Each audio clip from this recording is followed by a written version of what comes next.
నన్ను ఎవరు కొట్లా నేను జారిపడ్డా కింద. జారిపడిన దెబ్బలు కాదియా, మా తెలియదు అనుకుంటాం ఏందియా. నేను చూసేసాం ట్రైలరు. నా మాట ఉతికాడు దెంగతున్నాళ్ళే చూసే నేను. ప్రభాస్ అన్న చిన్న కొట్టుడు కాదురేదియా. చూడు మామ ఎట కొట్టిపా దెంగున్నాడు ఆయన. నా మాట నాకేం తెలుసురా, నేను కోనేరులో గమ్ముకున్నాడు రా మావ. ఒరే నువ్వు రారా మూసలు అన్నమాట, చిన్న షాట్ ఒకటి ఉందని చెప్పారు నాకు. ఆడకు బాగానే ప్రభాస్ అని చేత నిజంగా కొట్టిపోతే ఇంక రోజులా.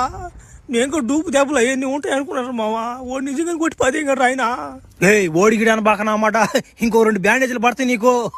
ఏడబాక దున్నపోతున్నట్టు ఏడబాక. డబ్బులు ఇస్తారులేరబ్బా ఓలా, మంచి రెమ్యునరేషన్ ఇస్తారు కానీ. ఏం డబ్బులు రా మాటలే డబ్బులా? నాకేం పోలేదు రా మాట్లాడుతుందా.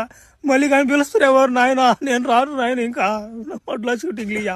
నేనేమో అన్నమాట ఈ రక్స్ పెంజరి కోడు ఆ బంటి కోడు నన్ను ఎగతాలు తెగుతున్నారు రా. మాకన్నా గుర్తింపు ఉందయ్యా. నేను ఆ బెనిఫిట్తో పోయాను రా. నేను కూడా ఏదో పేరు సంపాదించుకుందామని. ఆడకు బాగా అన్నమాట ఆయన చేత కుక్కను కొట్టి 10 గడ్రా నన్ను ఆయన. నమ్మడు చచ్చిపోతాను నేను ఊరేసుకున్నా. గమ్ముడా నువ్వు దెంగి కొడుకున్నావు చచ్చిపోతాడంట. నువ్వు గమ్ముడా ఇప్పుడు